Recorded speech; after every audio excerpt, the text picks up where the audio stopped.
more and more of these illnesses are proliferating in society. I think more and more people are suffering from it. And so the kinds of conditions that we're seeing more of, and certainly more prevalent amongst women with perimenopause or going through that stage of life, is definitely, as you say, chronic fatigue syndrome, fibromyalgia, long COVID, so literally millions of people with long COVID. Then there's the sensitivity illnesses, so the mast cell activation, the chemical sensitivities, mold illness. I mean, everyone I meet at the moment seems to have mold illness. Then there's the kind of autonomic conditions like pain conditions, anxiety, burnout, which is now epidemic now I think in the population. So all of these we're seeing increases of more and more and more. And I'm always trying to understand what's going on there. Why are these illnesses there in the first place? And then how is it that more and more people are experiencing that? And what are the crossovers with perimenopause and menopause itself?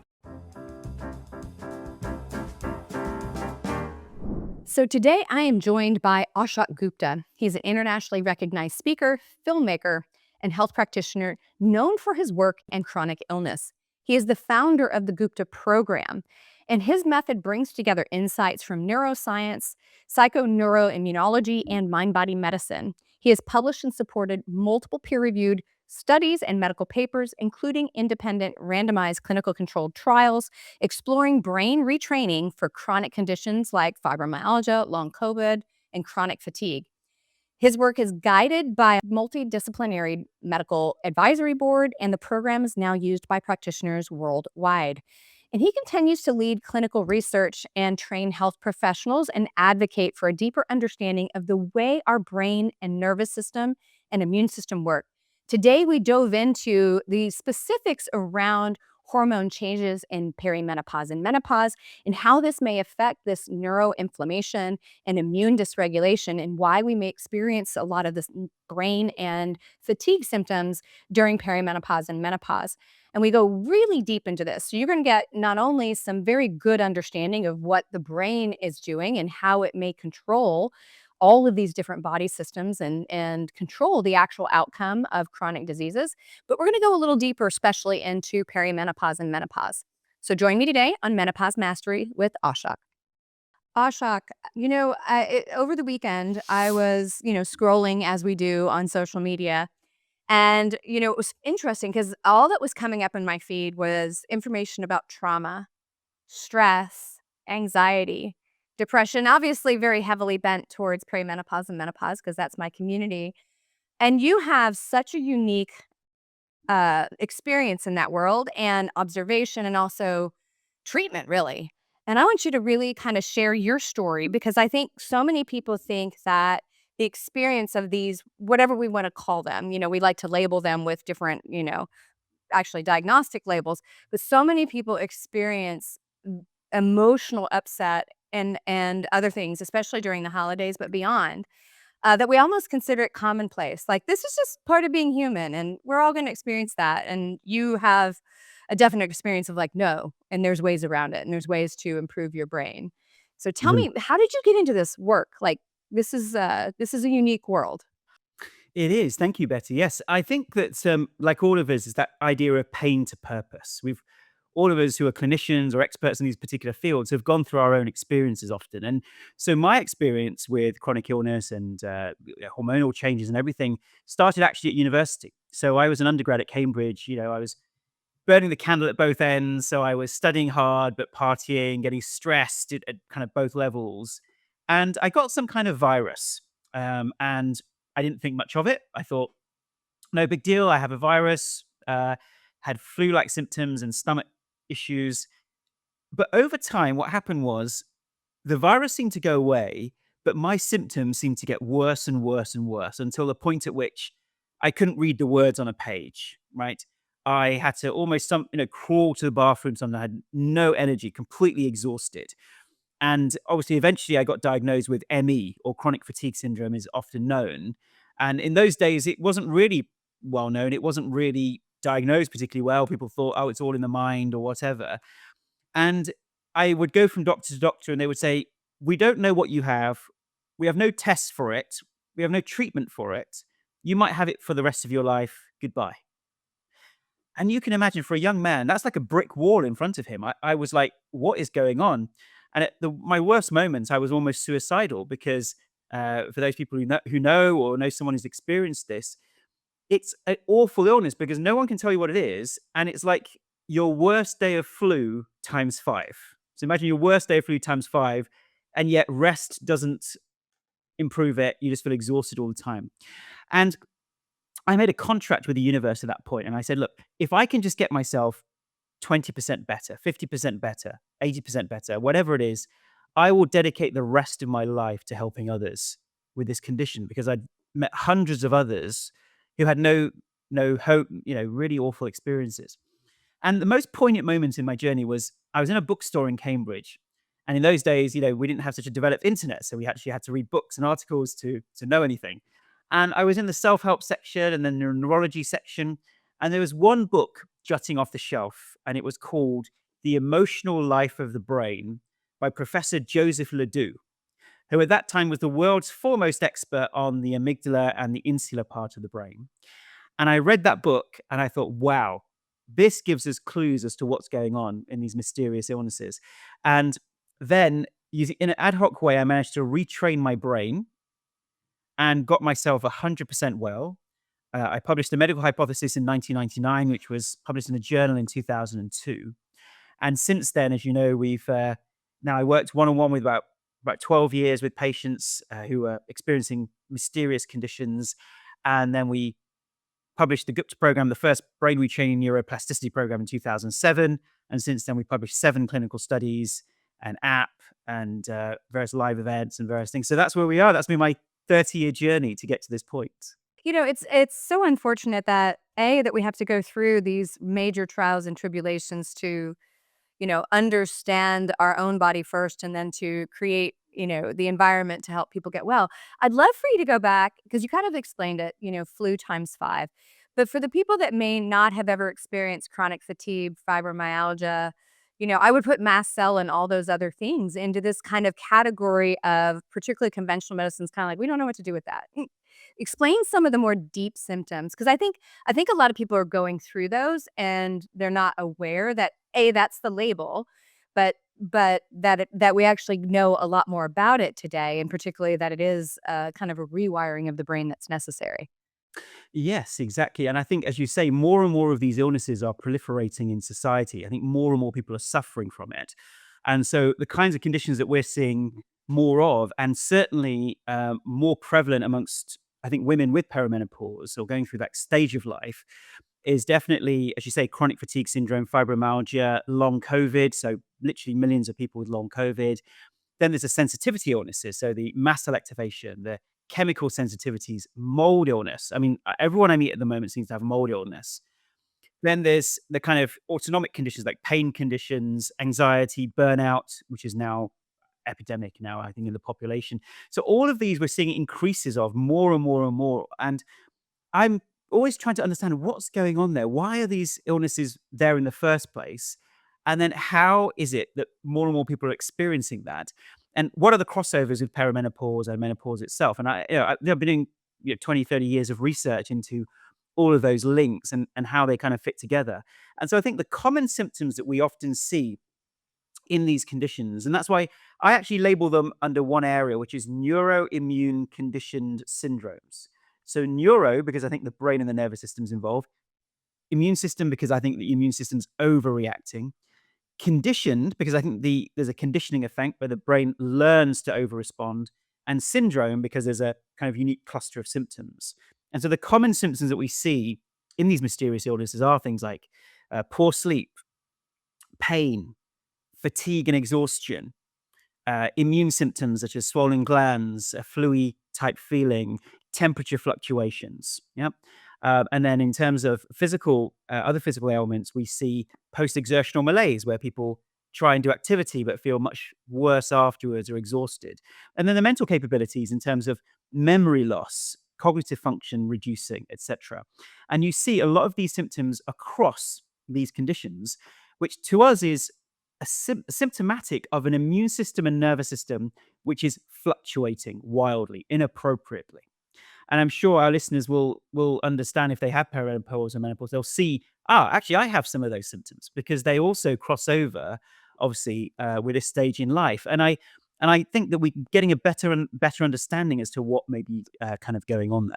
Absolutely, because all of these syndromes, you're kind of unique in this, in that you were a male that went through these syndromes. Because the Mm. vast majority of people diagnosed, not that men don't get it, but the vast majority of people that are diagnosed are women, you Exactly. I know? think 85% of our clients are women.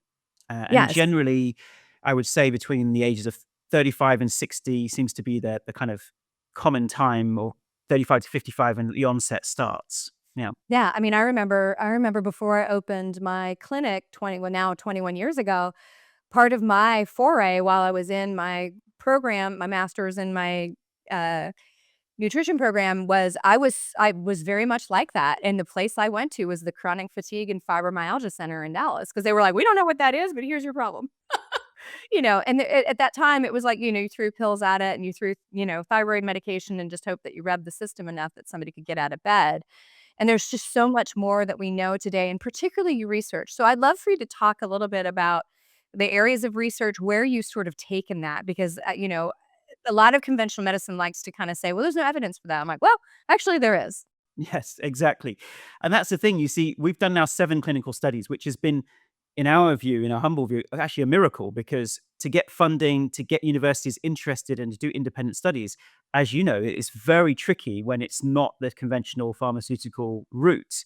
And actually, recently, we did a study which was very interesting, up against pregabalin. So, pregabalin, or Lyrica, as is often prescribed, is the foremost drug often for some of these conditions, especially fibromyalgia. And we went up against that thinking, well, let's see what happens. This was an independent randomized controlled trial. In the Lyrica group, there was a 9% improvement in symptomatology in terms of fibromyalgia after 3 months. In the Gupta program group, it was 54% improvement, or 54% reduction in fibromyalgia after 3 months, 9% with Lyrica. So we were 6 times more effective than Lyrica, pregabalin. And and someone said to me, if your studies was for a pharmaceutical, there would be literally millions, tens of millions of dollars being thrown at this right now. Oh, yeah, that you would be on every headline, but is there a single doctor out there that meets a patient that describes those symptoms that says, "I'm gonna give you the Gupta program for the next 90 days"? Mm. No.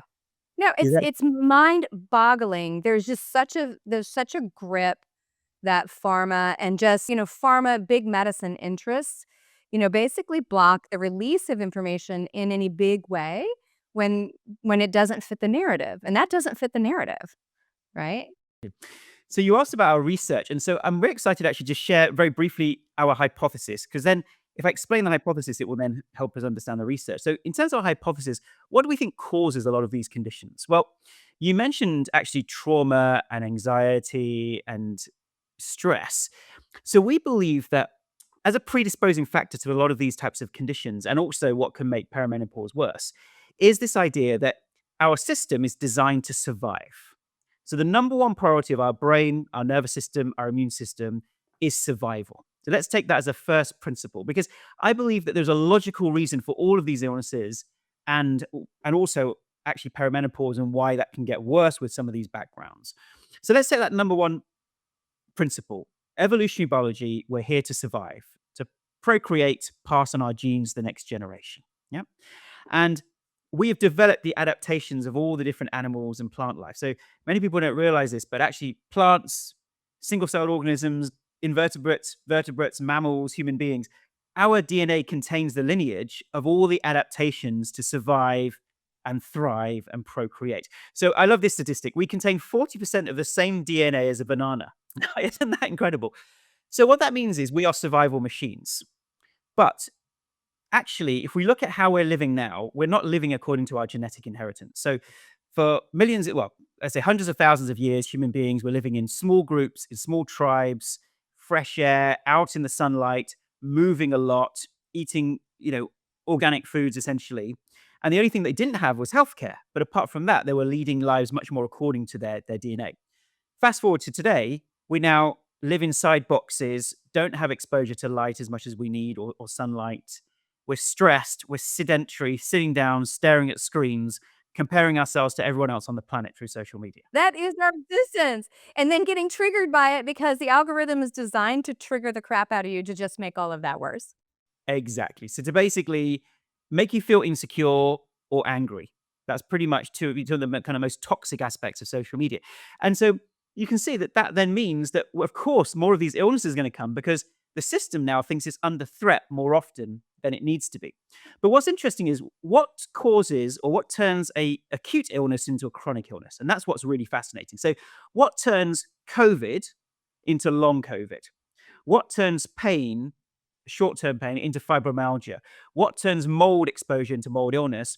What turns anxiety? What turns fear or worry into anxiety? And we believe that there's a rational hypothesis in the brain that might be causing this. So we believe that there's a predisposition in terms of trauma. So if someone's been through trauma in their background, they're more likely for some of these conditioning effects to occur in the brain. Now, that can be a predisposing factor. And then also there might be genetic effects. And these things come together, combined with then a trigger. So that can be a virus, a bacteria, mold exposure, pain, etc. And these things come together. And normally our immune and nervous system kicks in, deals with the threat, then comes back to baseline. But in these illnesses, what tends to happen is we have that acute phase of illness, but then something chronic seems to occur, where then the nervous and immune system seem to over-respond continually, even though the threat has passed. So in long COVID, I'm sure everyone knows someone who's got long COVID. The COVID is gone, but the body is still responding as if COVID is still present. And to kind of bring this analogy alive, or rather bring this quite complex neurology alive, I like to share what we call the Game of Thrones hypothesis. But then we had to change it to the fairy tale hypothesis because a lot of our anxiety patients didn't like the word Game of Thrones. They thought it was too violent as a drama, so they wanted us to change it. So we call it the fairy tale analogy now. So imagine you are Queen Betty of your kingdom. So you are the prefrontal cortex, the master controller, and you have a kingdom, which is your body. Yep. And to defend your kingdom, you have an army and a navy. The army is your nervous system, the information flows, and your navy is your immune system, yep, which we all know about. And the system responds to threats, any invading army threatening your kingdom. But now imagine there's a drought in the kingdom. So because of the drought, the kingdom is weaker, there's less resources, and the army and navy are weaker. So that becomes the predisposition. And Betty, I don't know if you notice this in clinical practice, but when someone does get some kind of chronic illness, it often tends to be chronic stress in the 1 or 2 years in run up to getting the condition. And you see this in cancer, you see this in heart disease, you see this in inflammatory conditions. That 1 or 2 years beforehand, there tends to be kind of an intensive chronic stress period. So that's the equivalent of the drought in your kingdom. There's stress in the kingdom. But now imagine an invader comes over the hill. Now, that invader could be a virus, a bacteria, mold, toxin, pain, something that invades the body, as it were. And imagine, let's say it's COVID, because we all, that's a common one. So COVID comes over the hill, it invades your kingdom, and your army and navy fight it off. And they think, come on, we're going to fight off this invading army. They manage to fight it off, but they become traumatized by the experience of war. So they think, I don't know if we fought off the virus. Maybe it's still here. Maybe the virus is hanging out behind the hill or in the tissues or over here or over here. So the system thinks, let's keep firing off our weapons of war, our arrows, our cannonballs, etc. And so the army and navy keep fighting, even though the war is over. And some of those arrows and cannonballs start landing back in the kingdom. So that's when we get the inflammatory effects in the body, where our own system is over-responding, causing widespread brain inflammation, body inflammation, the blood vessels, everything is getting inflamed, the heart's getting inflamed, which weakens the kingdom even more. And of course, the more and more that the army and navy think the kingdom's getting weaker, the more and more they keep firing off more and more weapons, which causes those almost autoimmune type effects. And autoimmune conditions may also follow this hypothesis. Till eventually the whole system is weaker and weaker and weaker. And the weaker it gets, the more the army and navy fire off their weapons of war. And so when we say weapons of war, they're triggering the immune system and nervous system. So that is causing emotional symptoms of stress, anxiety, panic. It's causing the immune symptoms of basically exhaustion, fatigue, foggy head, swollen glands, flu-y type feelings. Then the physical symptoms of pain, joint pain, post-exertional malaise, and then the mental symptoms of difficulty thinking and concentrating, memory problems. This is all that the immune and nervous system's over responding. And then opportunistic infections start flourishing in the system. Detoxification systems start shutting down, so we get retoxification of the system. And most importantly, the gut becomes dysregulated. So it becomes tight and it becomes, there's dysbiosis, so there's not a good balance of good and bad bacteria. So the whole system is now feels very different to homeostasis. And what is brain retraining? Brain retraining is in their next meeting with you, Queen Betty, the Army and Navy generals will come to their meeting and they'll say, Queen Betty, the kingdom's under threat. We need all the resources. We need all the corn and the wheat and the water and everything. And you say to them, my dear generals, you have done a wonderful job in defending the kingdom, but the war is over. You can stand down. Now, they won't believe you the first time or the second time or the third time. That's where neuroplasticity and brain retraining comes in, which is the power of repetition, creating new neural pathways. So through repetition, you have to keep telling your Army and Navy generals that we are safe. We're not in war zone anymore. The war is over. And through that repetition, eventually the Army and Navy generals get the point and they finally start standing down. And how this, and just to finish off, how this relates to perimenopause, in our view, or hypothesis, perimenopause is like the idea of a drought suddenly infecting the kingdom in the sense that it becomes a risk factor. Because obviously perimenopause there and menopause itself is massive kind of hormone fluctuations. What that does is that sensitizes the nervous system because now the nervous system's not sure whether it can be safe because there are these new fluctuations which have been introduced, these new weaknesses potentially. And so the Army and Navy are once again trigger happy. They're far more likely to fire off weapons of war at the slightest provocation because they believe that we are in an unsafe environment because there's a drought in the kingdom, as it were. And that's what can then cause an overstimulation of the nervous and immune systems in perimenopause as that risk factor. So brain retraining could potentially work in tandem with obviously all the medications and supplements to support people in going through that phase of life, training the brain to not be so sensitive to the environment and those fluctuations. Oh, I think you're spot on. If we look at some of the brain research just in the last few years, looking at, estrogen loss on the function of the brain. So we now know that when we start to lose the function of estrogen, our brain builds more receptors for it, not less. Right? And that it actually works on the cannabinoid system. I don't know if you know that, but estrogen has an effect on the cannabinoid system, which is kind of a natural analgesic part of the brain and many other things. But even just the prefrontal cortex, we have studies showing the loss of estrogen affects mitochondrial action in cells in the brain that affects, the executive function of the brain. And so the idea that we have this sort of wild, fluctuation and it not affecting immune system and inflammatory response is just, obviously it's affecting it. And so I believe you're probably right. Because, if I look at so when I was growing up, my grandmother lived with us, right? So my grandmother lived with us and she passed away at 90 years old when I was 16, going on 17. So she was much, much, just much, much older, was born in the late 1800s. And I remember, talking to her about things and, if there was mold on her bread, she just would have, scraped it off, right?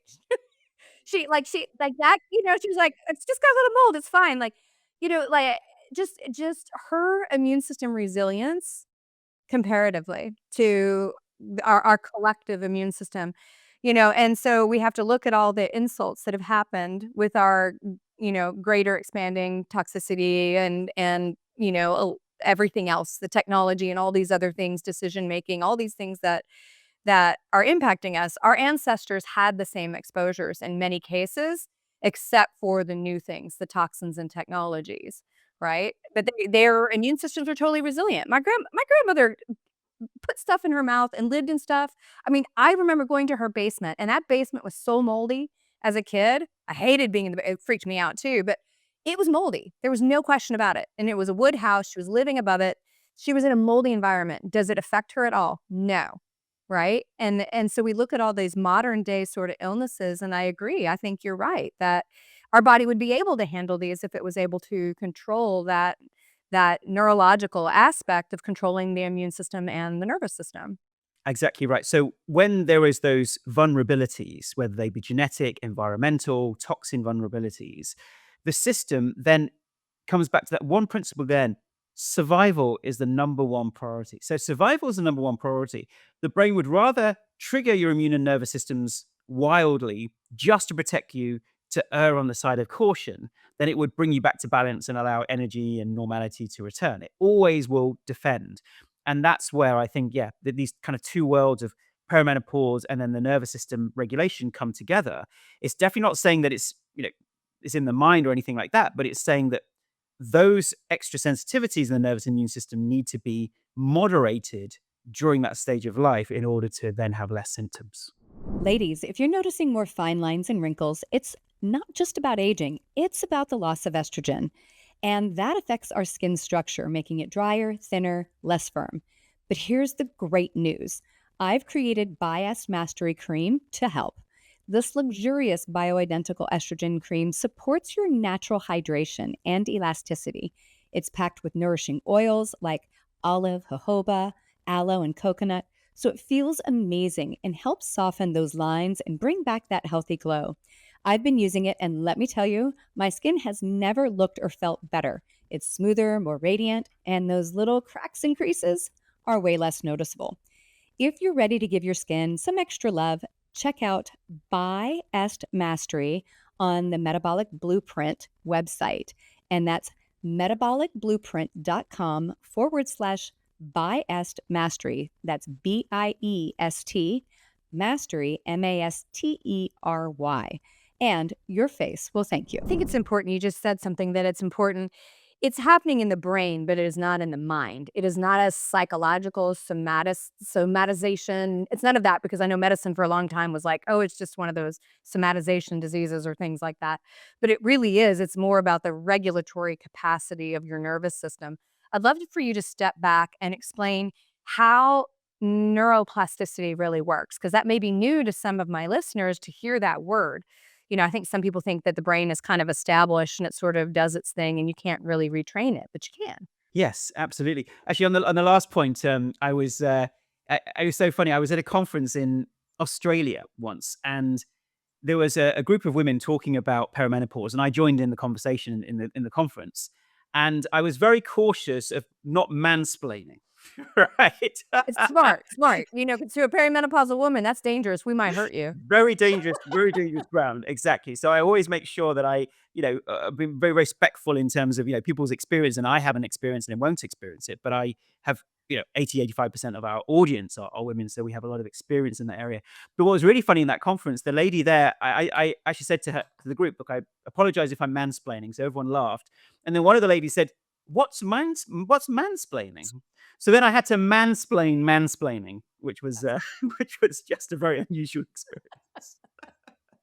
So anyway, coming back to I've lost a question now. I think you were asking about Neuroplasticity and how neuroplasticity. That's right. how that Yes. really works, because that may be very new concept for my listeners.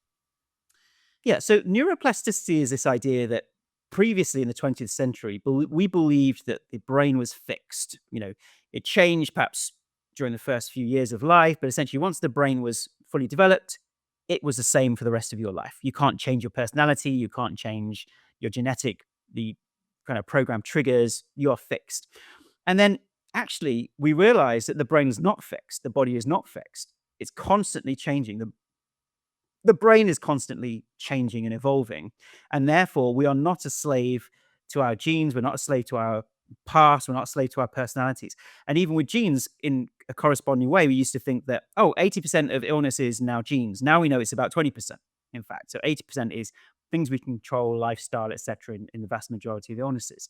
So that's great, very empowering, because it means that actually we can shift and rewire the brain in order to heal ourselves from mental, physical, and emotional conditions and vulnerabilities. And the principle behind neuroplasticity that we harness is that the brain learns through repetition and intensity. So if we think about things that we've learned, that our brain has learned, we'll realize that actually it's from repetition. Like if we think of our past memories, things we can remember from childhood, it'll either be something really fearful or negative, or it'll be something really, really positive. So those emotions then encode memories much deeper in the brain. Then if we take the example of learning something, let's say something we've all done, learning to drive a car, let's say. Neuroplasticity is different to CBT or cognitive approaches. So CBT might say, okay, you're there at the first lesson, you're positive, you're going to learn to drive it, everything's great.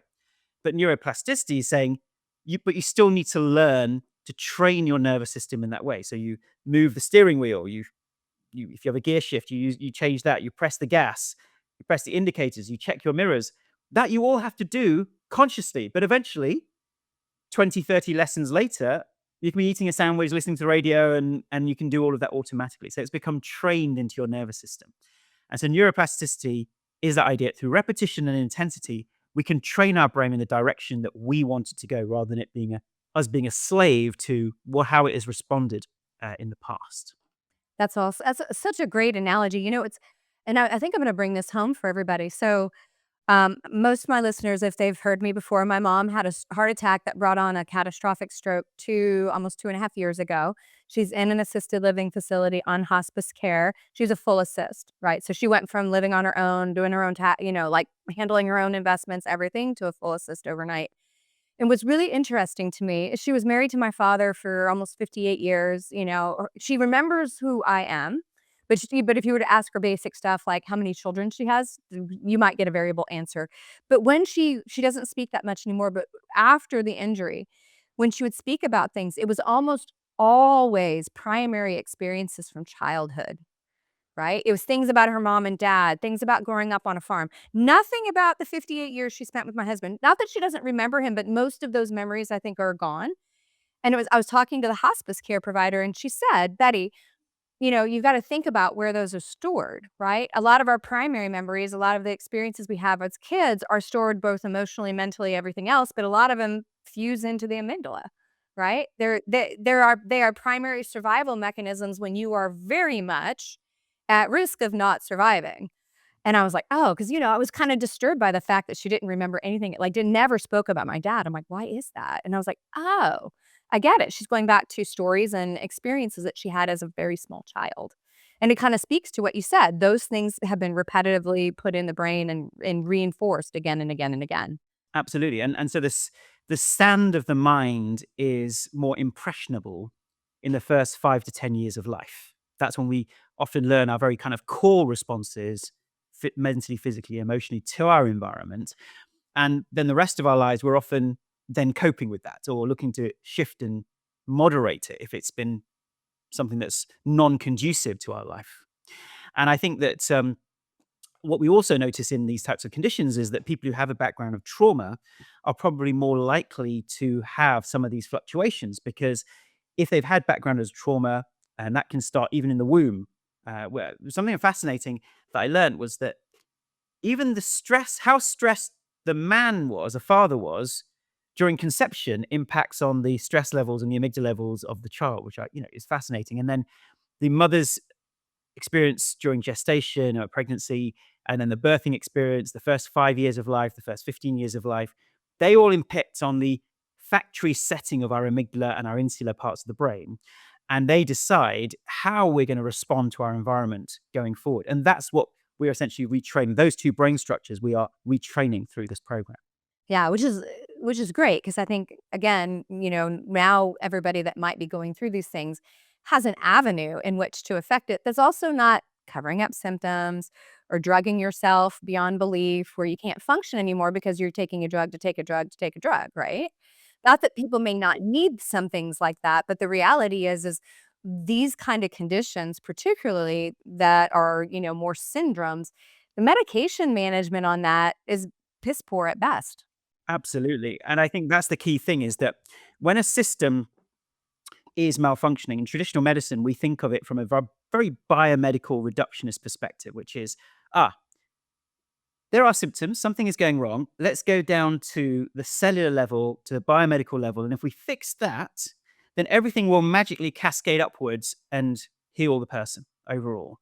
And that's a very that kind of reductionist, Cartesian kind of Western mindset. Whereas the more holistic model is saying, actually, we need to treat the whole person rather than just the biomedical level. And I think that's what's going on in a lot of these conditions, especially perimenopause, is that this is a kind of systems biology type approach where there's multiple systems involved that are all kind of not at the homeostatic level, and how do we treat the whole person? And that will include, of course, medications and supplements and diet changes, but also the kind of the holistic side as well, the brain retraining, the emotional side as well. Yeah, I think you can't really do one without the other. You might, it's always like, oh, to what degree can you get well? I think it's to what degree you do a multifaceted approach. Like I have people ask, well, what peptide should I be on? I'm like, have you dialed in everything else? Like, you sleeping well, you exercising, you eating right, taking care of your lifestyle, remapping your brain, like doing all of those things, because shooting a peptide is probably not going to make a big difference if you haven't addressed those things, other than costing you a lot of money. Because we're always looking for that magic whatever. But, what you showed in your studies, your 7 different studies, is that you can retrain the brain and often overcome symptomology that we use to describe these conditions within 90 days. Like, that is a performance that's by far greater than medications. And so it's, to me, it's like, well, this should all be part of what we do to help somebody navigate, whether it's perimenopause or whatever, but just for longevity. Like, this should be built into longevity programs. Absolutely, yes. So we work in tandem with a lot of functional and integrative doctors, nutritionists, naturopaths, general physicians, where they will take care of the more physiological parts in terms of get the gut biome correct, supplements, medications, diet, and we will take care of the other piece. And when we put the things together, we actually notice a 3 to 4 times better response than we might if only those particular things were done on their own. So, as an example, we did a study on long COVID. It was an independent randomized controlled trial. So they compared the Gupta program approach to sleep advice, diet advice, supplements, activity levels, all those good things. And they compared them after 3 months. The Gupta program was 4 times more effective at reducing fatigue and exhaustion than that control group. So you can see that if we were to combine them together, we can get 3 to 4 times better outcomes, which is really exciting. And I think that that's where it's really all of us recognizing that the model that we are trying to treat is a hardware model, not a software model. We're trying to treat a hardware model where we think the body, there's something wrong, physically wrong with the computer, and we need to fix the computer when it goes wrong. But 9 times out of 10, when something goes wrong with your computer, it tends to be a software problem. It could be a virus, it could be a bug, or something's crashed, and you need to go and take it to someone who fixes the software, not the hardware. I'm a bit of an IT geek, so I love that. I was in IT for 11 years before this. Yeah. Oh, wow. Okay. Yeah. So, fellow I was IT geek. joking. I was joking with somebody the other day. I got hired to my role way back when in the 90s to prepare the company for Y2K, right? On my side, on a particular division, I was responsible for all the hardware and software that went into this company's retail store chains. And I had to make sure that it was Y2K prepared 2 years in advance. So, yeah, so I am very nerdy in that way, because it's an easy way to understand, because people say, "Oh, my computer broke." It's usually not the hard drive, the power, the chips, or anything else like that. It's somewhere sitting on top of it. Exactly right. And so, modern medicine is quite good, is very good at actually dealing with the hardware. When the physical hardware goes wrong, your leg breaks, you go there. But when it comes to these types of software conditions, which I believe are about 50% of the illnesses that someone goes to see a doctor for, those software problems, medications are not the appropriate response. They're part of a package of responses, but actually, it is the diet, the supplements, and the brain retraining that can actually get people well. And our vision is that in 5 to 10 years' time, as we do these larger scale studies, that actually eventually this will become part of a prescription for a physician. So if you come in and you've got long COVID, or you've got pain, or you've got fatigue, actually brain retraining combined with these other aspects is the most effective way to be healed, versus people being on a lifetime of pain medications, a lifetime of anti-inflammatories, a lifetime of antidepressants or anti-anxiety drugs, which we know don't have a long-term impact. No, if anything, I would say the side effects are almost equally bad as the assumed improvements that you get. So I would agree. So this brings me to our how we've known each other for a while, but your next study, which I think is super valuable, because we're participating both at the clinical level and also with our telemedicine company. But you have specifically a perimenopause and menopause study that you are getting ready to embark in on 2026. Absolutely. So we are super excited about this study that is kicking off in 2026. And I think that really it's, I think the first time probably that anyone has studied perimenopause in terms of brain, retraining. And so this particular study will take two groups, and we will take one group, which will be a waitlist group, and then another group, which will be the active group, who will take the Gupta program. And then we will run this study for 3 months, and then we will compare how the groups respond in terms of a menopause rating scale. Is what's the one of the things that we'll look at. We'll also look at general quality of life scales and look at wearables data as well to see can we improve that. And we believe that actually, if we can stabilize the nervous and immune systems while someone is on or going through that stage, then we could improve the overall lifestyle, the overall energy levels, the overall symptomatology of perimenopause. And so I think that's really exciting. So yes, we're recruiting for that study right now. Yeah, I mean, I look at it and I'm excited because I was like, I've gotten past my trauma from my PhD dissertation. I was like, yes, I get to be a part as the investigator. But I think the other thing is I look at it and I'm like, adding this to what we do makes the clinical application of hormone replacement in the right way for the right woman at the right levels that's predictive, proactive, and preventative makes it so much better because we're actually affecting the entire body system. And so, I'm very excited to kick off that study, and allow you to kind of do the due diligence here because right now, if you look in the United States, I don't know about the UK, but the United States, less than 1% of all research dollars go to the study of menopause. 100% of women go through it. It's almost 50 million women in the United States. 6,000 women a day go into menopause. And we're just like, we don't know. We don't care. So I think this is enormous, right?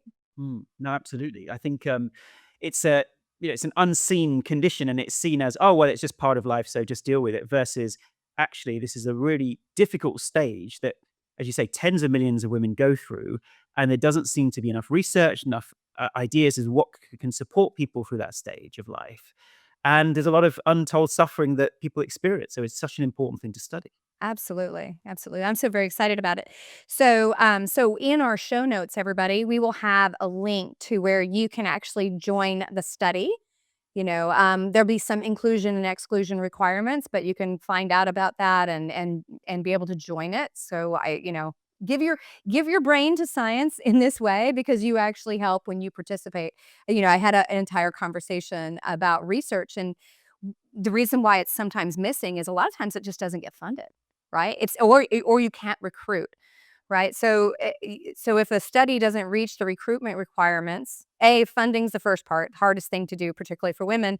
But B, if you can't get the recruits, you can't complete the study. And at some point, that gets cut off and the money goes back into the pot and then the study never gets done. So we need people from all different walks of life and experiences to do the study and participate.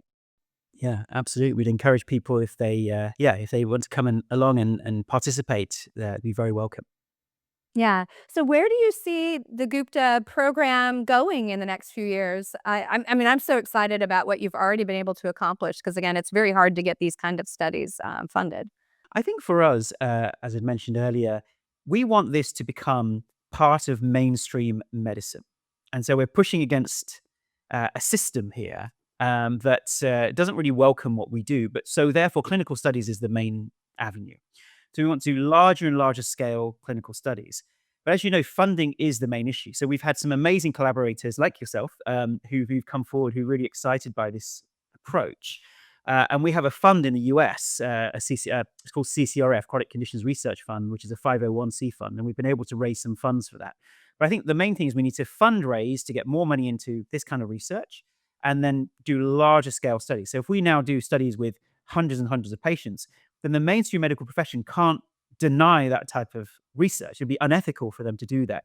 So eventually, we want our this type of approach to be available on insurance, to be available with your GP, because they've seen the evidence base. So that is our vision and our aim, and also expanding it to more conditions. So in terms of the physical conditions and these inflammatory conditions, that we've already got quite a lot of research on, and we want to do large scale studies. But that's our bread and butter. We see people improving every day on these mysterious conditions, but expanding it to things like perimenopause, but also other conditions, so autoimmune conditions. So we've seen people improve on early onset dementia if they've been able to put some of these principles into practice. MS. So we're currently writing up a study on MS. Other autoimmune conditions, I think, could probably benefit. And then even things like OCD or conditions like eating disorders where the brain is really stuck, it's really fixed, and yet can we retrain it? So what we say is our treatment is agnostic in the sense it doesn't care what you're trying to change, it just accelerates that change. And if you can retrain a survival response, which essentially that's what we're doing, a survival response of overstimulating our immune system and nervous system in response to threats or perceived threats. If you can retrain that, then you can pretty much retrain anything because survival is the number one priority. If you can persuade the brain when it thinks we're in danger that it's not in danger, other things are much simpler. And essentially, that's what the brain is constantly doing. It's constantly assessing our environment. Are we in danger? And creating responses. And that is responsible for a lot of the inflammatory conditions and kind of mental health conditions that we see on the planet. Oh, yeah, that's a mic drop moment because it really is. It really is just that, right? Oh, this is great. So, if you were to give my listeners like one or two thoughts, like here's something to think of, over the next several months, go sign up for the study. I'm going to go ahead and say that. So that's a given. That's a requirement. What would you say if they were sitting here thinking, "Gosh, maybe I know somebody or myself that might need this help." What would you tell them to do? Because obviously, some of them may not fall. They may have a kid that has trouble in this area that they feel like they're inflammatory conditions. How else can they find you? Because we're going to have the study information too. Sure. So if people want to come to our website, which is guptaprogram.com, so GUPTA program.com, there they can see lots of free information, lots of videos, etc. Or they can download our app. So we have a free app. Go to App Store or Play Store, type in Gupta Program, Brain Retraining. And there, in that app or in the website, you'll be able to, as I said, watch lots of free videos. There's some free uh, guided self-regulation, so things that can regulate your nervous system. And then if people think, actually, I'm quite enjoying this, I think it could benefit, then they can take the whole program, which is a 1-year subscription. And on that subscription, we offer a 1-year money-back guarantee. And so until we get large-scale trials with thousands of patients, we say to people, give this a go. And if you have no improvement, you can return it, get your money back, no questions asked, and use that money for something else. So people have nothing to lose by giving this a go. And I think the idea of neuroplasticity is repetition. That's the most important thing. So something, Betty, that's been a real game changer for our patients that we do uniquely is initially we would give people the app and there's lots of videos and exercises that they need to do every day. But they weren't doing it because we as human beings, we often have inertia, we find other things to do, habit formation is challenging. So we started creating daily Zoom calls, daily training events. So we have like 200 to 300 patients a day coming on live on Zoom, and one of our clinicians takes them through the nervous system regulation, which of course is very important in perimenopause, and then the brain retraining aspect as well every day. And that has been a game changer for so many of our patients because now they don't have to think about it, about what they're supposed to do. They don't need to make a decision. They just need to turn up and we take care of them. And that I think has been, a real game changer is the importance of healing in community as well, I think is incredibly valuable. And that's what we'd encourage people to do is to realize that in this package of support, it's not just about here's some videos. It's actually a whole community, a whole sanctuary, a whole ecosystem that is required. They say it takes a village to, what was the phrase? It takes a village to heal someone. I think there's a Or phrase to like, raise a child, you yeah. raise a child. There's a village to raise a child. It takes a village to heal as well. So I'm going to extend the clause there. So I think that is where something like this is hugely important because often we're at home by ourselves. We've got these symptoms. We don't know what's happening. We feel very alone with it. So coming into a supportive and loving community that is many similar people to yourselves who are going through these symptoms, I think that is incredibly valuable. Yeah, and I think, to a good point, a lot of times we will honor the thing we put on our schedule, right? Especially if it's for someone else. We show up to work, all those other things, but it's harder for us as humans to honor ourselves and even put like if they put the Gupta program every morning on their schedule meant they might do it, but it's a lot of times like the boy who cried wolf. It's like, "Oh, I won't do it right now." But I think when you add the community aspect of that call, What it also does is there's others there. So it almost gives that secondary, like, I need to show up because I'm showing up for others too, which is part of kind of the weird human condition that we'll do something for somebody else before we'll do it for ourselves.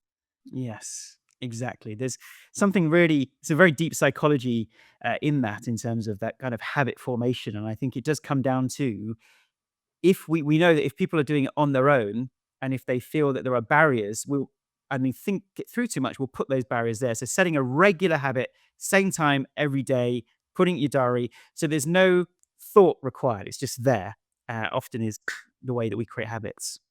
Yeah, yeah, and I think especially as women, that would be kind of some hard wiring that we have to work around, so, yeah, I what you do for people is amazing, and your program is amazing, and I'm happy to contribute to making sure that research gets out there, and so everybody, if you're listening to this, you better go to the link, sign up to participate if you're in that inclusion criteria, which is pretty straightforward and pretty easy criteria. You'll be helping science, but more so even helping yourself. Absolutely. Yes, we welcome everybody to be part of the study, and yeah, let's see what results we can get, and maybe this can be a whole new avenue for people who don't know where to turn. Absolutely. Ashok, thank you so much for joining me on Menopause Mastery. Thank you so much for the invitation. I've loved it. Okay, everybody, you know your marching orders. Get to the link in the show notes. Go ahead and sign up for the study, and then I'll be back with you next week.